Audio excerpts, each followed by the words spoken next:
Kamusta kayo guys? Ngayong araw meron tayong nakitang video. Na-curious ako dito guys, dito sa video ni Jerome Bardome. Ito yung pinamagatang Jerome Bardome Shocks the Britain's Got Talent. And galing to sa channel ni PaceX TV. And bago tayo magsimula guys, mag-subscribe muna kayo sa channel ni PaceX TV. Ayan, supportan nyo yung kanyang mga napakagagandang content about kay Jerome Bardome. Ayan, simulan natin to. Na-excite na ako. What if one of the Philippines' most entertaining performers stepped onto one of the biggest stages in the world? My name is Elvis Presley, I'm the king of rock and roll. Lakas ng dating ni Jerome Bardome pagkasuot niya to, no? Yung costume ni Elvis. My name is Elvis Presley, I'm the king of rock and roll. My name is Elvis Presley. Ito ano na, AI na. Medyo malayo na dun sa itsura ni Jerome eh. Ito problema sa AI eh. Minsan talagang hindi rin nakukuha yung tamang itsura ng mga pictures. Presley, I'm the king of rock and roll. Thank you very much. Yung buhok kuha. Yung skin tone kuha rin. Pero itsura medyo malayo.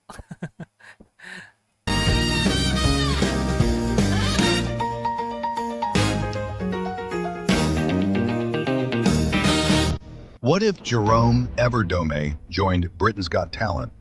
Would the British audience love him, or would they completely reject him? Today, Magandang tanong yun ah. we're going to imagine the impossible. A Filipino performer, a massive international stage, millions of viewers watching, and one question: can Jerome Everdome actually survive Britain's Got Talent? Because let's be honest, Britain's Got Talent is not easy. Ano sa tingin nyo guys? Makakasurvive ba si Jerome Bardome pagka sumali siya dito sa contest na to? Yan, i-comment nyo lang inyong mga reaction sa ating comment section. The judges are brutally honest. The audience can turn against you in seconds. And even talented performers sometimes fail under pressure. Ang kulit. Ang kulit itong Elvis na to, no? Pumiyok pa. Yung patilya ko eh, tsaka yung damit eh. Too much, baby.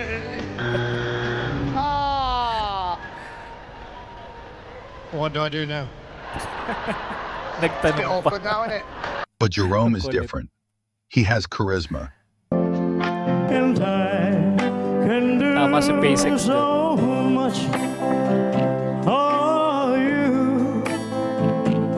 Lalo dito, no, lakas ng karisma ni Jerome dito. Ibang klase talaga si Jerome pagka nagpe-perform siya. Lalo sa live. Talagang namamagnet niya yung mga audience.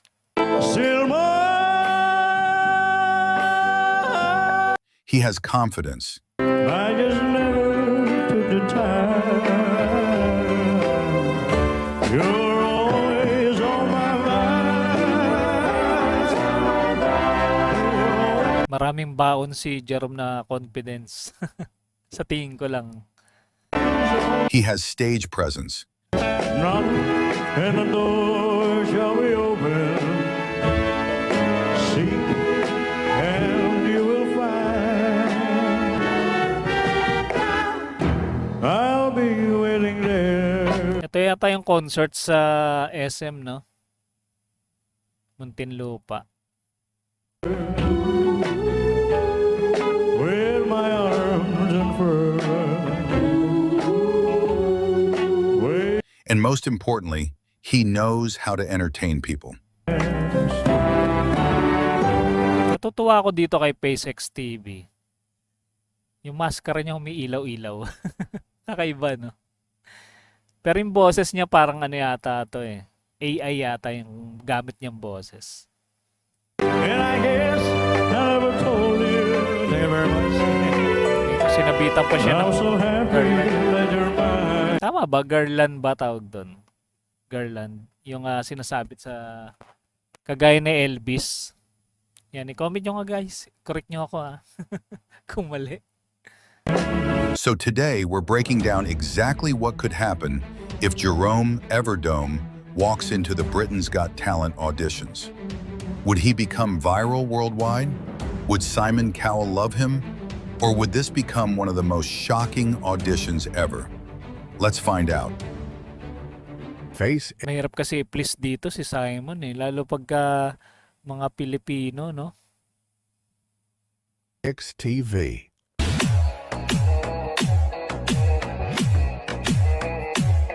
This video is purely fictional and created for entertainment purposes only. The scenes, events, and outcomes shown in this video are imaginary scenarios based on the idea of what could happen if Jerome Everdome joined Britain's Got Talent.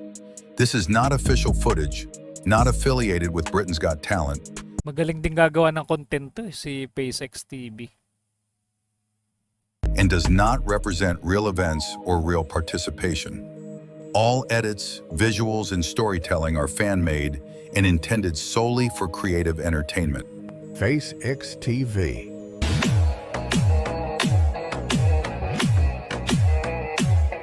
Imagine this. Jerome Everdome arrives in London. Nobody in Britain really knows who he is. To them, he's just another contestant. But for Filipino fans, Ito AI na to eh. Yung picture halata. because very few Filipino performers have ever made a major impact on Britain's Got Talent.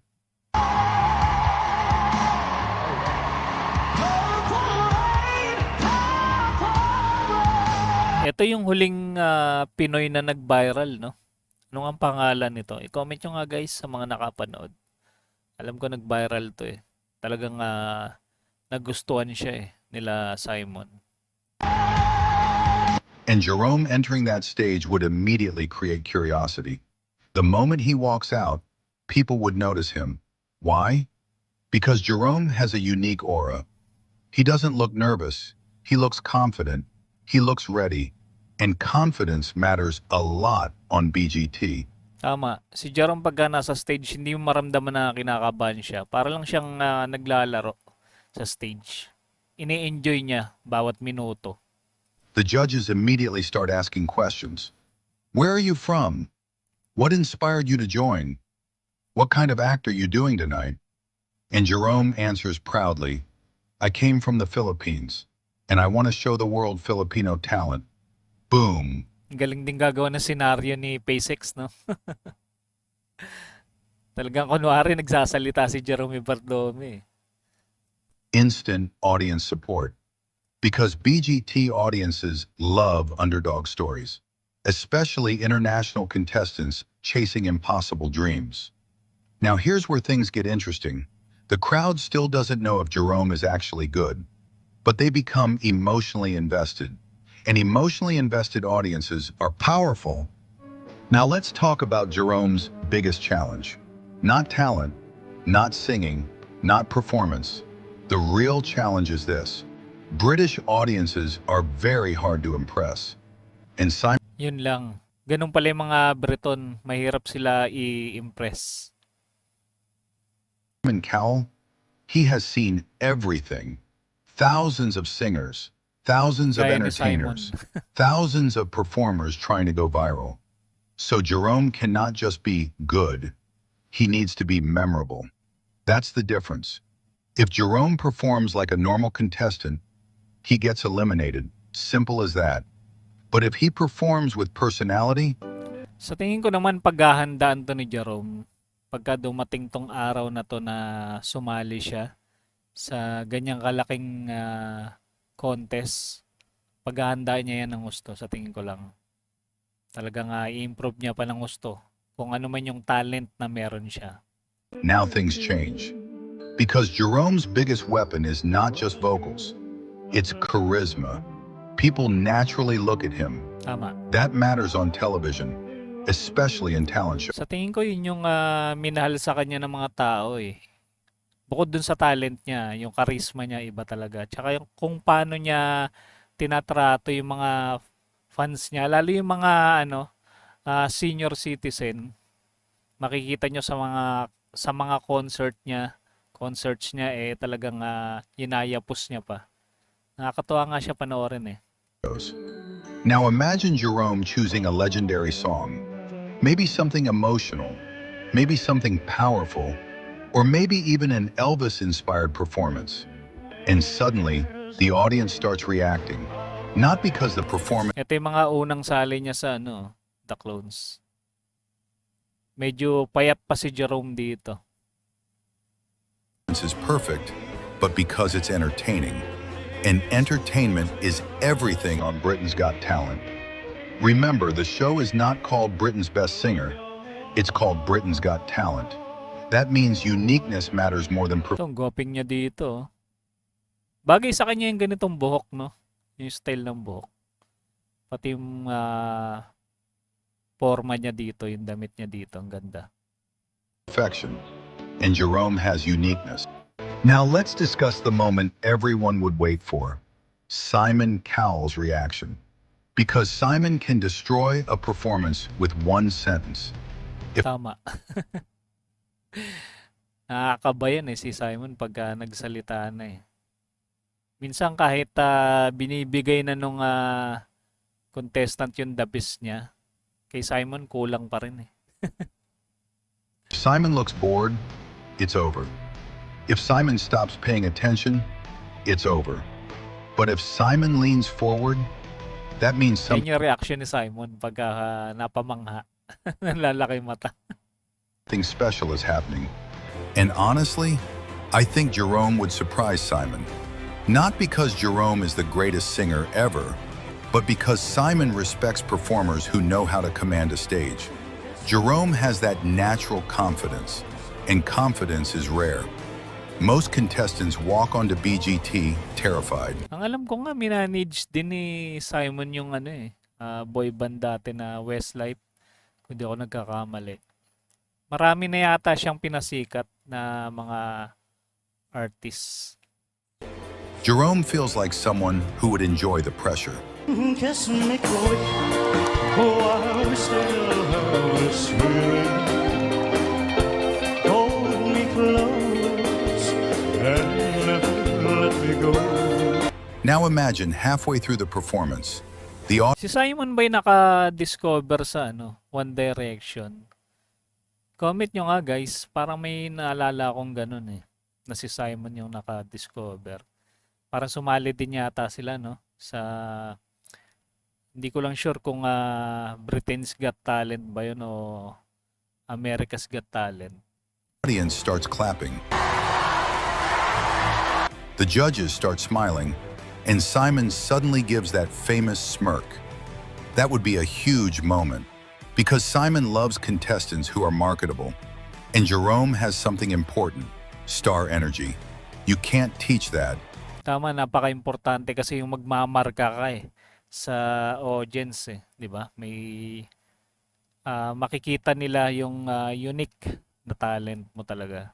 Either you have it, or you don't. Would Simon call Jerome perfect? Probably not. Would Simon say he's interesting? Absolutely. And on a show like BGT, interesting contestants survive longer than technically perfect contestants. His man say.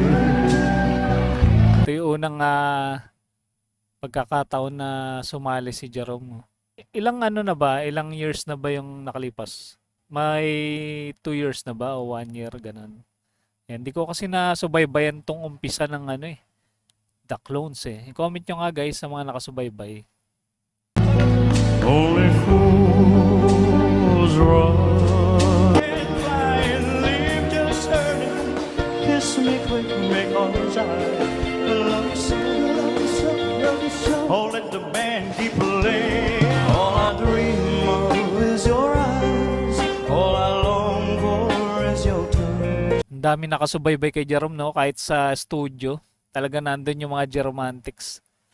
Nakasuporta palagi sa kanya. Something tells me that's enough. Now imagine this audition gets uploaded online. Everything changes. Because once the internet gets involved, anything can happen. Filipino fans around the world would immediately support Jerome. The comment sections would explode. Tama, iba talaga yung kapangyarihan ng social media. Pag doon ka nag-viral, talagang makikilala ka rin sa mainstream eh. Tatangkilikin ka rin ng mga tao. People would say, "Finally, Filipino talent on the world stage." Others would compare his charisma to legendary entertainers. Face X TV.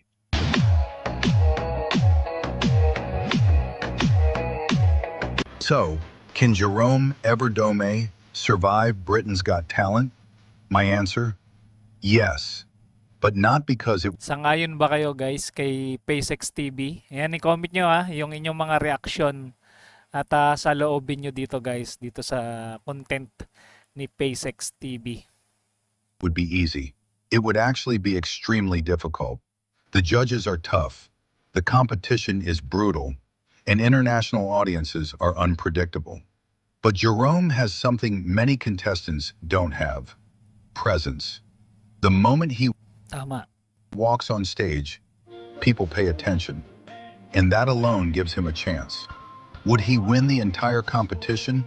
Sa tingin ko gawin lang ni Jerome yung the best niya. Ipakita niya talaga kung sino siya, yung talent niya. Pakita niya kung paano niya kantahin yung mga kanta ni Elvis. Talagang papasok siya dito guys. Sa tingin ko lang. Kasi na kay Jerome naman yung mga sangkap ng isang napakahusay na mga awit. That's hard to predict. But could he become viral worldwide? Absolutely. Could he shock the judges? Definitely. Could he make the Philippines proud? Without question. Panigurado. Magiging proud talaga sa kanya buong Pilipinas. Pati buong mundo syempre. Because whether people love him or criticize him, one thing is certain: people would remember Jerome Everdome. And sometimes, being unforgettable is more powerful than winning. But now I Agree want to ako hear dun. from you. Do you think Jerome Everdome could survive Britain's Got Talent? Would Simon Cowell support him? Or would the pressure be too much? Comment your thoughts below. And if you enjoyed this video, don't forget to like, subscribe, and turn on notifications for more Subscribe na kayo Jerome guys sa channel Everdome ni content. PaceX. This is FaceX TV, and I'll see you in the next video. Ano sa tingin nyo guys? Mag-survive kaya si Jerome Bardome pag sumali siya dito sa Britain's Got Talent?